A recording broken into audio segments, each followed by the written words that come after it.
Guys, welcome to Better Bachelor. My name is Joker with a face for radio and a voice for print. Just a couple weeks ago, I did read a news article about California's minimum wage jobs. Well, here come the numbers, and not only is there corruption involved with the mayor, Gavin Newsom, no surprise there, Democrat, leftist, destroyer of states, Gavin Newsom.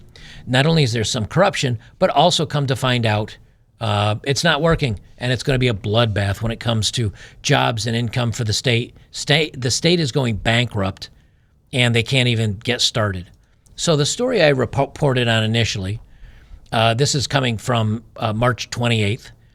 They say the fast food workers are losing their jobs in California as new minimum wage law takes effect. So this was talking about they're getting ready to rise the minimum wage to $20 on April 1st. And ahead of that, Round Table Pizza and Pizza Hut started laying people off because it was going to be a $4 increase to the minimum wage. So delivery drivers and a lot of people started laying people off, right? Okay. Well, it went into effect on April 1st. Turns out it's not going so good. But here's the part I wanted to read from this story because it is clutch, okay? No exemptions from this law, Governor Gavin Newsom says. The legislation indicated that businesses that feature ice cream, coffee, boba tea, pretzels, or donuts could meet the definition of fast food restaurant covered by the law, according to the National Law Review breakdown of the bill. The law could extend to similar businesses that provide things like sweets and drinks. So it's not just fast food. It's coffee, it's donuts, it's tea. It's basically if you're giving out food. Greg Flynn, now remember this name right here, Greg Flynn, who has a monopoly over Panera franchises in California, tried to get out of the state's new mandate earlier this year, according to Bloomberg, holding fast to a loophole that restaurants making in-house bread do not have to boost employee earnings. So he found something that Panera Bread did unique from all the others, which was, well, we make in-house bread, so we don't count as fast food because we're a restaurant, we make food. And Gavin Newsom's office called the claim absurd, telling the LA Times that the restaurant chain would see no such exemption.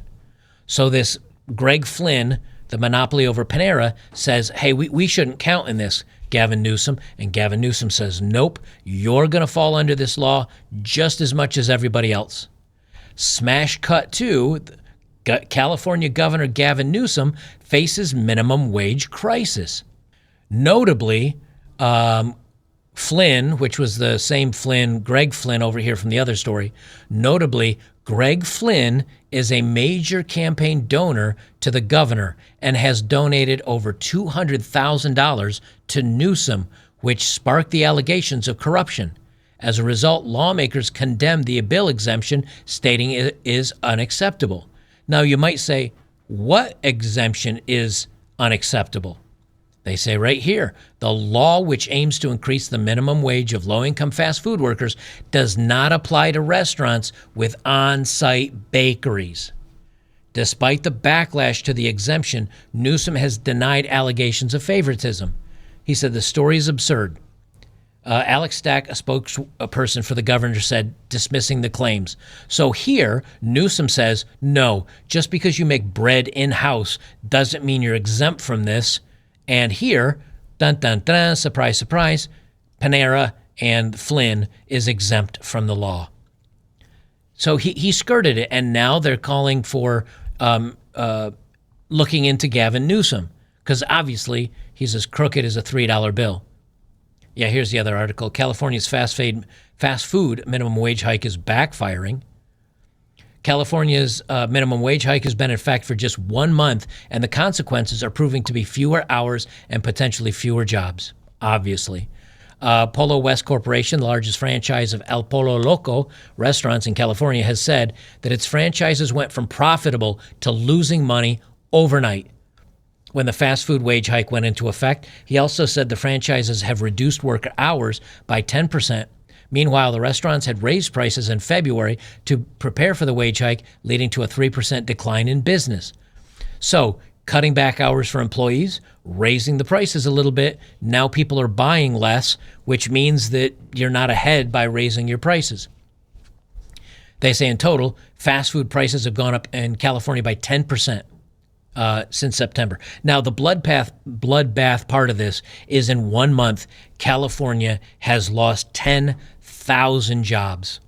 10,000 people have laid off and been laid off, supposedly, from my understanding, from the minimum wage job hikes. Just that alone. Then you've got these businesses that in the course of 1 month went from being profitable to not profitable.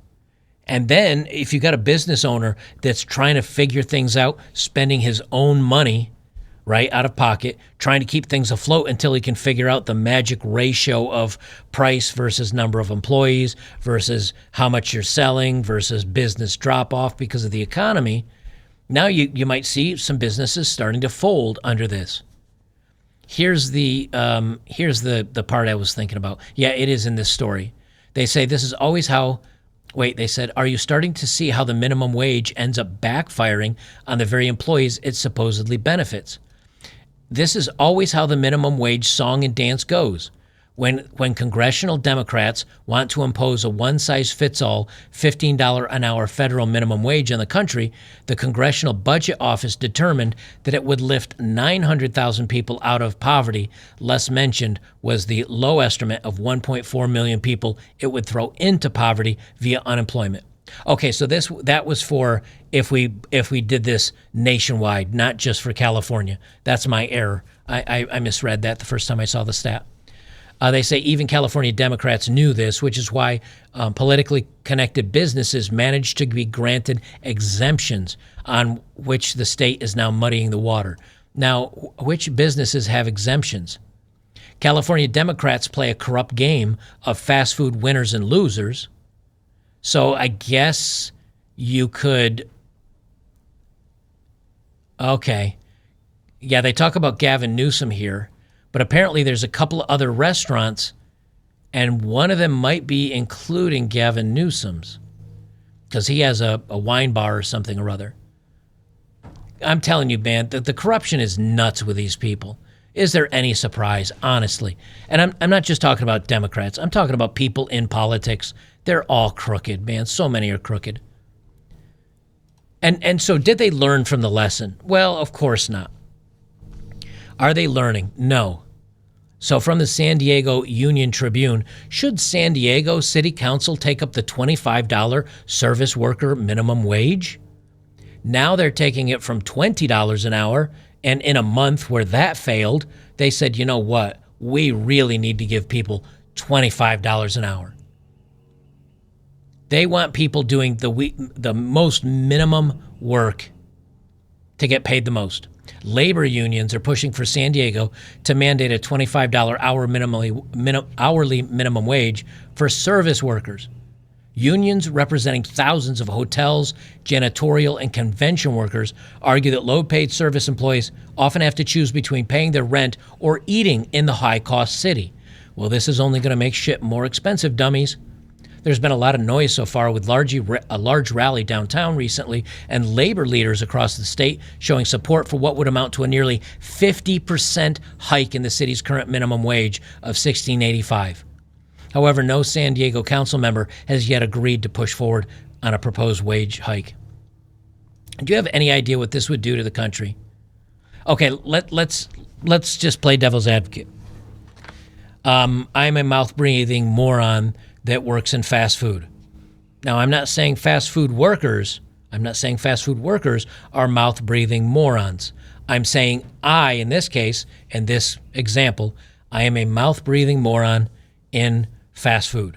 I'm getting $25 an hour. Now, there's an EMT that busts his tail at work, and he's getting paid $18 an hour. He's going to say, I have to go through a lot of training and certification and CPR and classes, and every 6 months I got to get certified, and I got to do blah, blah, blah. And he's making $7 an hour more than me. I quit. I'm going to work in fast food. And they say, oh my God, we've got an EMT crisis. We need to hire people. And they say, well, we need more than $25 an hour. Okay, we'll pay you $35 an hour, $30 to be an EMT. And then somebody that's like a nurse says, wait a minute, I get $30 an hour, but I got to go to 4 years of college and I have to do blah, blah, and these certifications and I got to, okay, we're going to pay you $50 an hour. Wait a minute, I'm a network engineer. I make $50 an hour, but I had to go to 4 year, I had to do this. I got certifications. I got clients. I need more money because now I'm losing money. Okay, we'll give you $70 an hour. Wait a minute, I'm a doctor. Everything gets pushed up a step. And society, everything comes more expensive. And then, well, we know what happens. Nobody can afford anything. The same as when it was lower. Nobody can afford everything because now you've just inflated everything. Now all the dollars are worth less. And that's inflation. And for all the people to get paid more, your hospital bills go up. Your EMT, that's already crazy. Your food bills go up. The bill at the dentist. And you go, oh my gosh, everything's so expensive now. So I was making $10 and my cost of living cost me this. And it was tough. It was really close. But now I get paid $25 an hour. Well, I got to keep this in camera. Now I get paid $25 an hour, but now everything costs this. It's the same ratio. You're not going to fix anything. And when all these things go up and the prices go up and the inflation goes up and the dollar becomes weaker, do you know what happens to Social Security? It's worth less. Do you know what happens to food stamps and the EBT programs and unemployment? All that becomes less. And then those people say, now we can't afford, like I used to live on Social Security. I can't live on Social Security anymore. Well, now I can't live on unemployment income. Now I need more. And the government says, okay, I guess we need to give out more money to these other people. Uh-oh, inflation's gone up through the roof. And everything just collapses. How bad is it getting? Newsom and Democrats announce a plan to reduce the enormous budget deficit. How? To be determined. TBD. We don't know. We'll let you know at a later point in time. Now, this is from March 21st. They say with a budget deficit of at least $84 billion hanging over their heads, Governor Gavin Newsom and Democratic leaders of the state Senate and Assembly announced an agreement on Wednesday to take action in April to begin dramatically reduce California's historic shortfall. The problem, Democrats in the state capitol couldn't actually agree on an amount, only offering a range of $12 billion to $18 billion, or explain that with exactly their plan to cut. Those details, the governor's office said, will be discussed and shared next month. Now, I looked into this from California Matters. They say California budget roller coaster analyst predicts a $68 billion deficit. So is Newsom, because over here in this one, they said, well, we're not going to admit to how much it is exactly. And this analysis says, well, it's probably around $70 billion. They said the projected deficit would be a record for California, but officials noted that is partly because the budget has grown so much in recent years. The most recent was more than $300 billion, and that the state has closed similar or worse spending gaps by percentage in the past. So they're saying, oh, well, we had a bigger budget before, and we've closed that gap. Okay, but you know what you're not going to do? You're not going to close the gap. Because, number one, minimum wages and all this stuff, you may get more tax dollars because of that, but Tesla and a lot of other businesses are moving out. People are fleeing the state of California because of the cost of living. I'm telling you, man, California is a failed state. They are on life support. They're on life support.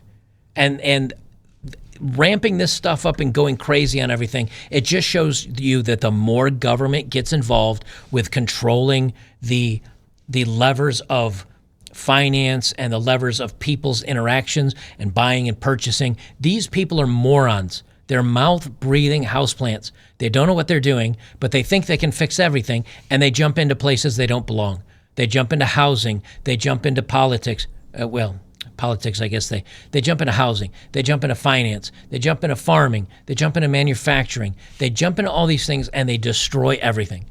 I think we would be 3, 4, 5 times better a country if they didn't jump in and start doing all this legislation and this taxation and making companies send all our products overseas. We don't make anything anymore. Well, I take that back. We do produce entitled, young, narcissistic weirdos on social media. Other than that, we don't make anything. Neither does California. And they're going to run into a hell of a lot of trouble because the companies are going to keep leaving. The tax shortfall will increase. They'll need to raise taxes to make up the difference. More people leave. It's just an endless cycle right down into the toilet. And to be honest, if you voted for Gavin Newsom or you're still in California and you support this administration, you kind of deserve it. So good luck on you. For you guys here on YouTube, I got something else I'm going to talk about. I'm going to talk about it only on Rumble and only on betterbachelor.locals.com. So if you're still on YouTube and you want to see the good stuff, make sure to hop over to Rumble, hop over to become a supporter today over at Locals, and we will see you guys in the next one.